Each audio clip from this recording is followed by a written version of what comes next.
How you are in the world matters. Overwhelm is inevitable and optional. It's time to listen up and make it optional for you.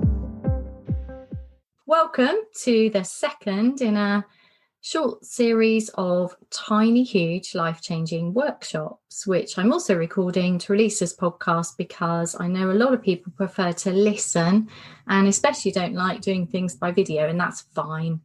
So yesterday in the first one, if you haven't listened to that one yet, you can just switch back and have a look at that one. So in yesterday's one, we talked about how it's really, really important to know where we are and why we're there.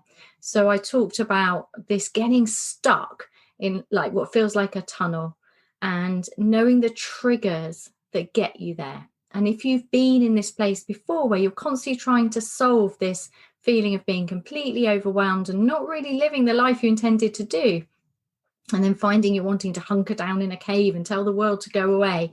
So we looked at tunnels, circles and caves and using them to identify the patterns and triggers that get you feeling like it's real struggle to hold all your life together rather than really enjoying your life. So today, I'm really happy to tell you that you have everything you need. You have all of the answers that you're looking for to create your life in a way that works for you, but you probably can't access them because we have been trained in the West to live in our heads. And not only have we been trained to live in our heads, but we've also now got this crazy society where the misuse of evidence-based psychology by software engineers has resulted in our tech, which is supposed to make our lives easier, completely destroying our attention, completely sucking our lives away from us by this deliberately addictive button pressing. Even if you're not big on social media, it's very, very difficult to control your attention and make tech work for you. And yet it's quite difficult to live without tech because that's how the world's set up. So there's some crazy ways we've set up society. So this isn't your fault. If you're feeling really overwhelmed, I think it's just like how we've set things up. However, there's something very important you can do. So this is just a really tiny workshop. It becomes huge when you choose to take something from it and do something with it for yourself. So I'm going to take you through basic skills. When I say basic, I don't mean basic as in you ought to know them. I mean, I'm trying to make it as easy as possible for you to start bringing them into your life.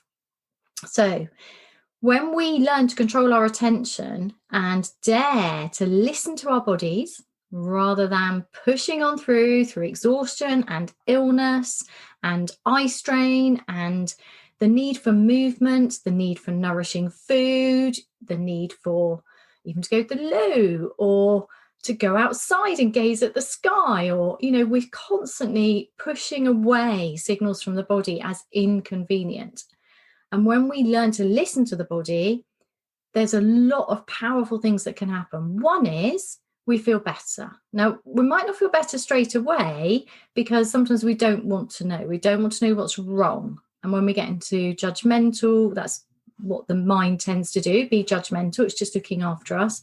When we get into that pattern of what's wrong now I need an appointment with a chiropractor, or I've got to go to the doctor, but I can't go to the doctor because it's too busy at the moment. So, but when we get past that into just listening, for example, am I thirsty? Am I hungry? Do I need to move? And just honoring that and just noticing, even if you can't do anything about it, even if you can't take a break at the moment, just noticing that is powerful. And changing the relationship with the body from one of there's something that's always wrong, it's a little bit rubbish, to my body is amazing. It self-heals, it self-regulates, it knows how much I need to eat and drink, it knows how much movement I need. I don't need to be constantly Googling everything. It knows. Once we start to change our relationship with the body, that's really powerful. And it's also about love and acceptance for ourselves. This is who I am. So at this point in my life, I'm this age, I'm in this season of my life, and this is who I am and what I need. And honoring that by just listening. You don't always have to do things. When you're overwhelmed, adding to your to-do list is really unhelpful. So none of this is about adding to your to-do list. more than anything, this is about supporting you where you are now. And then there's the daring to connect to the heart. Now, in our culture, connecting to the heart is seen as fluffy. Now it seems a little bit woo, whatever that means. It's just not a respectable thing. And I think there's always been this kind of warning throughout my life of, you mustn't follow your heart because you end up barefoot and pregnant, like poverty. So the idea, there's these stories, aren't there, about starving artists. That's a real archetype of warning us. Don't listen to your heart. Use your rational brain for everything, which is crazy. But we're not talking about just following our heart or being really vulnerable and exposing all our vulnerabilities to everybody, regardless of whether they're safe to do that with or not. We're talking about a balance. And at the moment, everything's a bit top heavy. So if you're stuck in your head a lot, listening to the endless loops of doom and trying to problem solve yourself with a rational mind, but finding that's just not enough, then I invite you to use the rest of your internal navigation system. So when we get really quiet and listen to what's going on, so for example, controlling the attention by taking the attention and looking at the mind, so you can actually examine what's going on in your mind, and you can notice its busyness, its happiness, its miserableness, its quietness, whatever's going on. That gives you power because you get some perspective and you're able to start responding rather than reacting, because it's when we get into react, like we're spotting flies getting through our lives, that's when everything tends to get too much, because we're alerting this high stress response all the time. So getting out of the head into the body, deliberately moving the attention around the body or to examine the mind, or sometimes taking the attention outside the body and then inside. So this attention practice of moving around starts to give you more control over your attention. It starts to allow you to listen to the body, but really neutrally. So I call this practice neutral noticing. Keep it really neutral. And that stops that, oh my God, what's wrong with my body now? And then having the courage to really listen to the heart and just treating it all as really useful information, which is helpful to guide you. And then if you put it all together, you can use the rational mind, but in a way where it's not in high alert. So it's not, the rational mind's always going to give you the worst case scenario. And that's not always helpful, because often life's a lot better, but we can't see it because we've got stuck in overwhelm in that tunnel thinking, we've got to do these things that are making us unhappy in order to keep this that is very important to us. And that's a really unpleasant, horrid, unacceptable place to be, between a rock and a hard place. Getting out of that for a moment allows us to see the hidden possibilities, that there are easier, more fun ways that are unique to us. So when we do this neutral noticing practice, which we're going to do in a minute, what's really, really lovely about it is the same person can do the same practice. So a lot of people are using my 1 minute mark audio and finding that really helpful. Everybody can do the same practice and get different results, as in different information, because the information is unique to you. And that's really something very, very special. So it's not a technique where you're trying to achieve anything or sit on a cushion for the same time every morning when you're exhausted. You're not trying to do anything. You're doing the opposite. So I'm going to take you through a practice now, so you can just experience it. And then I'm going to talk a little bit more about what it can do and how to use it. So let's start with that. So I'm going to invite you to just get comfortable. You don't need a special position, but don't do this driving or in charge of anything, because I'm going to invite you to close your eyes. And it's easier with your feet on the ground, but people do this lying down in bed. They do it to go back to sleep in the middle of the night, which I think is lovely. But because I'm going to be using the words, feel your feet on the ground, if this is your first time, it can be really helpful to have your feet on the ground. You can do it sitting or standing, doesn't matter. The point is not to make a fuss. I think this is really important about my work. This is stuff that fits into your life without causing any disruption, that you can do in private without anyone knowing. Now, the 1 minute mark takes 1 minute. We're going to do this for a little bit longer because I'm teaching you it in more depth, because it's a little workshop. Okay, So I'm going to invite you to close your eyes and send all of your attention down to your feet. Feel your feet on the ground. Really notice the physical sensations of your feet on the ground. And you want to do everything possible to help you here. So closing your eyes helps, and sending almost like your sight, everything down to your feet. But on days when it's really hard, you're going to really help yourself by maybe wiggling your toes, or wiggling the toe of one foot, really helping the attention anchor into the feet, whatever works for you. So feel your feet on the ground. And then you could help by getting curious about these physical sensations. So you could draw attention to your sensation of your sock on your skin, or no sock or shoe, the hardness or softness of the floor, temperature, anything at all. Just getting really curious. So you're just focusing on physical sensations in your feet. Now your mind's going to get involved. It always does. And it's going to pull your attention back with all sorts of stuff. That doesn't matter. That's normal. You're not trying to control the mind by making it go completely silent or anything. But you're going to make a choice. Every time you realize that your attention has been hijacked, you gently but firmly escort all of your attention back to your feet over and over again, knowing that this is normal, it's not a failure. And each time you do it, you just get better at controlling your attention. So placing all of your attention in your feet. Feel your feet on the ground. And then move your awareness to your belly. Notice the physical sensations in your belly. And maybe allowing your belly to soften if it wants to. But we're not trying to relax. You're not trying to do anything. You're doing the opposite of trying. So this is an allowing. Does the belly want to soften? Just notice if it does or it doesn't. It's neither good nor bad. It's just an opportunity to allow the belly to soften. We carry so much in our bellies. So feel your feet on the ground. Allow your belly to soften or not. And then maybe allowing your shoulders to move away from your ears if they want to.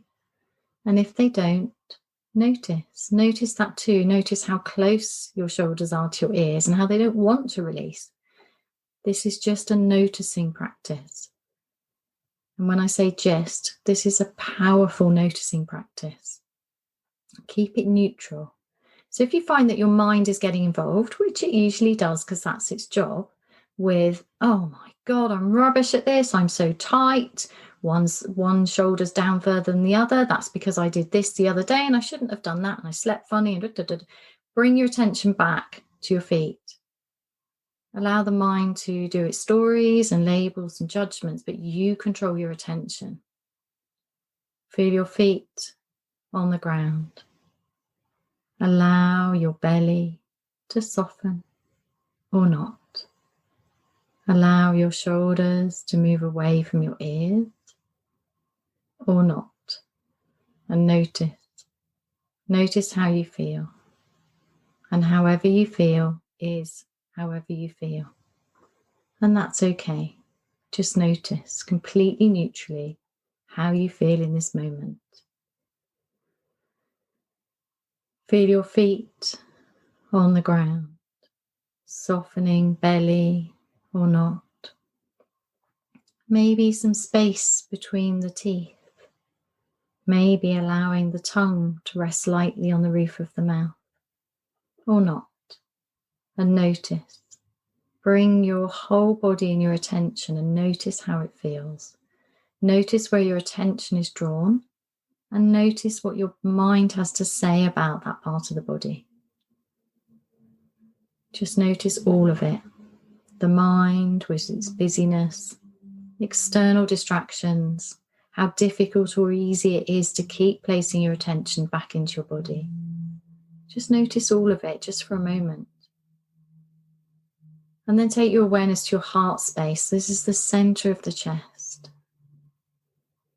And just notice physical sensations in the heart. Just for a moment. And then if you want, you can ask your heart what it wants, which may sound silly, but can be surprisingly effective. So I'm just going to ask a couple of questions, which you can allow, if you wish, to wash through your heart and just notice what comes up for you. So placing all of your awareness in your heart. What does your heart long for? What does your heart long for? Notice what comes up. Nothing. Stories, physical sensations, or not. Notice all of it completely neutrally. What does your heart long for? What would make you happy? What would make you happy?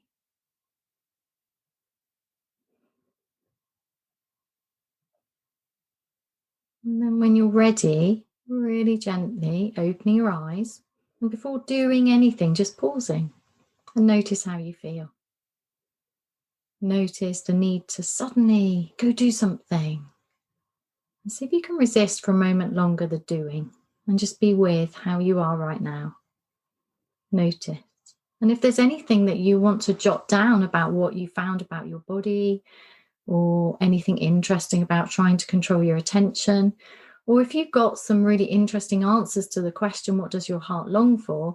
Then I suggest that you pause this recording and just take a moment to sit with that and write anything down. And the way I find really, really effective is to actually stay in the body as you write and just allow the pen to go across the page in a really scruffy way. So no spag, no punctuation, spelling, grammar, none of that. Not even finishing words. I find when I do it, often I don't even finish a sentence, but just allowing that connection between the unconscious, the subconscious and the conscious, because you can start, as you allow it to come through the hand, which is still a part of the body, it starts to connect with the mind, but without going through the filters of the mind, because the mind will get involved in not necessarily a very helpful way. So you might want to just try that for a moment. And then I just really want to talk to you about this method that I call neutral noticing. So it's a meditative self-awareness practice. Call it what you want. It doesn't really matter. It came through working with clients and teaching groups back when I was a yoga teacher. And it comes through my own work and what I needed as I recovered from burnout. And what I really like about it is it removes that pressure. What it did for me, remove that pressure of thinking I ought to be a better meditator. I ought to do more yoga. I ought. Because actually, there's no oughting. You can do the 1 minute mark. I'll put a link for, so you can get that for yourself.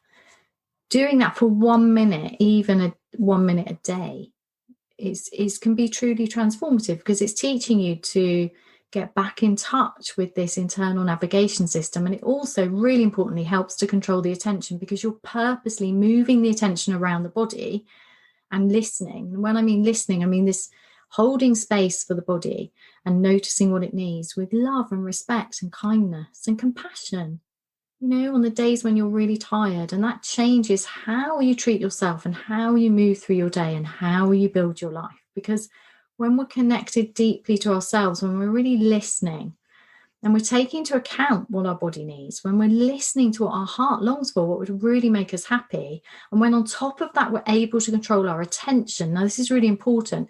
Everybody wants your attention. Everybody. Your attention is the most precious thing that people want. And so much energy and money and time and research has gone into stealing your attention from you. Mainly with fearful stuff, and the reason for that is that fear works. Fear and shame work really, really well. And we know that from evidence-based psychology and from kind of looking at the evolutionary pattern. Fear and shame are the biggest drivers for keeping us alive, for keeping us within our group of people, so we don't end up on our own and starving, so being rejected by everyone. So fear and shame are very powerful, and they're used all the time by people who want your attention, and this can lead to severe overwhelm and deep unhappiness, because it's very, very difficult to ignore. Of course it is. It's cleverly designed. So if you want to take your life back, giving yourself the gift of your attention is a really good thing to do, because it's a skill for life. It's like you become more skilled than everyone around you. You have more choice. You're able to pause and respond rather than react, and you're able to make better choices. But on top of that, once you've learned to control your attention, as in take back your attention for yourself, the more and more you listen to your body and you listen to your heart, even if you're not responding to start with, you're just listening neutrally, keep it completely neutral, drop the shoulds and the oughts and like the better, I need to be a better parent, a better colleague, a better this, a better that, dropping that and just being with where you are now, which is what we were partly talking about yesterday, or mainly talking about yesterday, where you are now, how you ended up here, what's unique about you, this stage of your life, whether you're an introvert or an extrovert, your energy levels, what you need right now. Once you start to listen to what the body wants and then what the heart longs for, that gives you masses and masses of useful information. You don't have to act on all of it because there's no pressure, because you're in control and you're keeping it neutral. But these are skills that help you get your life back, because the only way to create a life that works for you, where you get to have everything you want, meaningful, satisfying work, awesome relationships, where you feel deeply connected, where you're able to be vulnerable with those it's safe to be vulnerable with, and to protect yourself when it's just not appropriate to be vulnerable with that person. So being able to have really good boundaries and being able to have vibrant health, so really good energy, because you know what nourishes you. You know how much water you need to drink. You know whether you need to walk around every half an hour, or fidget more, or not work at a desk, or not work inside, whatever it is, what's coming up for you, and just following those breadcrumbs that can really help you live better, live more fully, live as you, get your life back your way. Really important skills. So what neutral noticing also does is it reverses the habits that get you to feeling like you can't cope, like you're just going to drop a ball and you're going to lose everything. So these habits are trying really, really hard, pushing yourself too hard until you are at breaking point. So we learn to do this temporarily, because this is what we're taught is the thing, that successful people overwork, successful people don't sleep, successful people have all of the qualifications and they're really confident, push, crazy. Not good for anyone, really not good for anyone at all. So those habits of trying really hard, of believing that you can only have what you want if you are close to burnout, if you're busy all the time, if you're not, if you sacrifice your health and your relationships, and also that part of yourself that wants to just stop and gaze at a flower, or the way the light falls, or the way your dog or cat is sat, or the way your partner is just sleeping, or what, these tiny things that are what life is really about. Life is about these deep moments of joy, but when we think they're fluffy and we don't have time for them, we miss out. And the cumulative effect is that we just get stuck in this push really hard, sacrifice, because that's what we're taught at school, that you can only have a life that has freedom and choice if you sacrifice freedom and choice to get there. And research actually kind of says the opposite, nearly the opposite. Research says that happiness comes not from success comes from happiness. And I'm not saying that self-discipline isn't required. My tiny, huge, life-changing practice require self-discipline. They just don't require self-sacrifice and hours of your time and masses of disruption. working really, really hard for those initial exams at school requires huge sacrifice and masses of disruption. It's supposed to be temporary. When did it end? When do you get to the point where you get to sit down and breathe out? I sometimes feel like we're climbing a hill and there is no summit. And that needs to stop, because life can't keep being postponed. Life is now, in this moment, and there are plenty of unexpectedly lovely things around that take a moment to absorb and digest. There is no reason to carry on with these habits of self-sacrifice, self-harm. Destroying your life to maintain your life doesn't make any sense. And what I love about neutral noticing is there is no trying, there is no achieving, and there is the deliberate interruption of the judging and the shoulding and the oughting and the wishing things were other than they are and the trying to control things. Because when you keep your noticing neutral, by definition, you have to drop the shoulds, the oughts, the trying to be better, that constant problem solving. So it's interesting to me that I didn't design neutral noticing. It came to me. It was a distilling of everything into something very small with a huge impact, which is kind of like the story of my life, because I've always been looking at what's the smallest thing we can do that have the biggest impact. It's just a geeky fascination of mine. But I love that I've got to this point where I use neutral noticing myself. I use it with all my clients. I pour it into all my courses, and it's just got more and more little, it gets deeper and deeper. The hugeness of the tininess of it gets deeper and deeper the more I experiment with it and use it in different ways. So that's my gift for you for this second in a series of tiny, huge, life-changing workshops. If you're interested in helping yourself embed these and you want to work with me, I've got a unique opportunity which is only available over the next few days, because I'm closing the doors to this on Monday the 31st of May, which is bank holiday. And this is my new Get Your Life Back program. It's a 12-week intense program of committing to yourself every day. Committing to yourself first every day. It's intense in that you're committing to yourself first every day, but it's not disruptive. You could do it without anyone really knowing, because that's my way, because that's what I needed and that's what you need.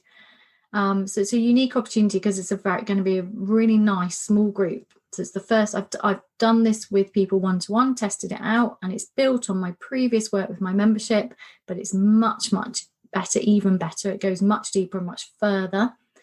So if you're interested in doing this, then I will put a link in the show notes if you're listening to this as a podcast, or it will come out in your emails if you signed up as a workshop. And then if you want to talk to me about it, I'm clearing some time this week to do so. So do let me know. Anyway, I hope that was helpful. Let me know how you get on. Reconnecting to your heart, controlling your attention, listening to your body with some neutral noticing.